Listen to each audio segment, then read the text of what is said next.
Jadi kalau misalnya politisi lain nih, biar gue juga kasih tahu bocoran nih. Kalau turun udah pasti 50.000, 100.000. Tapi belusukan doang, belusukan aja tuh cukup nggak sih Nggak. untuk? Lo kan nggak punya tuyul ataupun duit kan, makanya orang banyak kan ya bikinlah IKTP.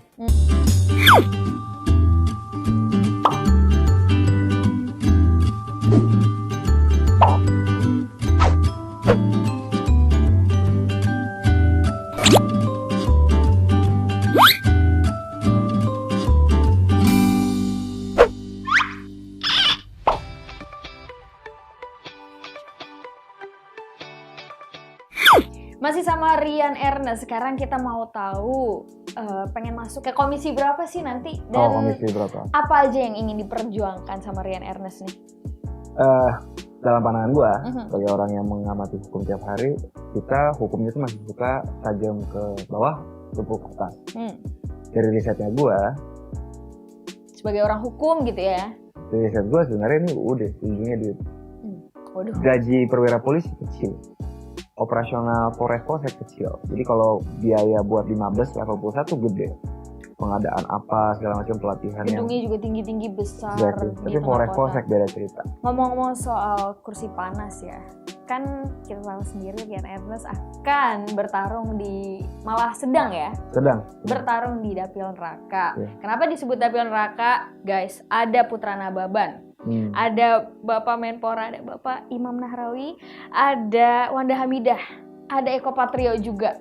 Mardhani Alisera PKS. Mardhani Alisera dari PKS juga gitu. Jadi Jakarta Timur juga kan kental sama partai PKS gitu ya, PKB dan P3. Khawatir nggak sih? Enggak. Kenapa tuh? Karena dalam kontestasi beda ya. Kalau kontestasi pilkada itu kan head to head. Lo harus dapat suara ya lebih dari 50% buat menang. Kalau DPR nih, dari hitungannya gue tuh perlu 10% suara Jakarta Timur. Jadi gue perlu suara 10%. Jadi gue optimis. Dalam politik kan semua soal pilihan kan. Jadi ada begitu banyak partai ada 14 misalnya. Dan karakteristik orang Jakarta ini kan melting pot. Berbagai macam orang, etnis, karakter ada di situ. Jadi gue optimis 10%. Dominasi politisi apalagi, senior gimana? Apalagi gue kerja keras di saat gue gak mau politik uang. Jadi kalau misalnya politisi lain nih, biar gue juga kasih tahu bocoran nih. Kalau turun udah pasti 50.000, 100.000. Beberapa ya. Gue udah gini lah, gue pernah bikin misalnya pemeriksaan kesehatan gratis. Hitungan berapa puluh meter dari gue ada incumbent lagi reses, gue gak mau sebut nama dan partai lah, ngapain? Ya kasih 50.000. Wow. Makin kesini, makanya kalau gue bikin temu warga nih, dulu lebih banyak yang datang. Sekarang lebih sedikit kesannya. Gue tanya sama orang lokal, bang kenapa kok sekarang lebih dikit? Ya susah lah Bang Rian, sekarang udah harga pasaran nih. Caleg datang harus 50.000 satu orang. Abang Rian gak mau ngasih ya gimana? Gue bilang, bodo amat. Mendingan gue cara ini bener, yang menurut gue bener ya. Gimana gue mau berantas korupsi kalau gue mulai politik uang di saat pertama? Tapi belusukan doang, belusukan aja tuh cukup gak sih? Nggak. Untuk, iya kan? Untuk orang jalan kaki ke TPS, coblos Rian Ernest. Makanya suka gak suka. Meskipun teman-teman melihat namanya spanduk, poster, billboard, populasi visual, tetap itu medium mengenalkan diri yang paling efektif ya? di luar TV. Karena TV kita nggak bisa kendalin dong. Gue sih terima kasih hari ini diundang lo, Kepon, siapa tau tayang di Metro tambah-tambahin ke apa gitu ya.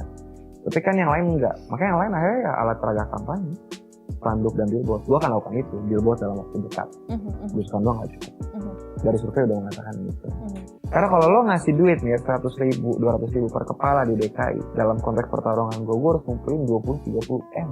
Iya, bahkan 2 M nggak cukup, harus puluhan M. Puluhan gitu M, ya. kalau lo bicara politik uang sembako. Nah gajinya, kalau misalnya lo kepilih, gue kepilih masuk DPR nih, 5 tahun paling cuma 4 M.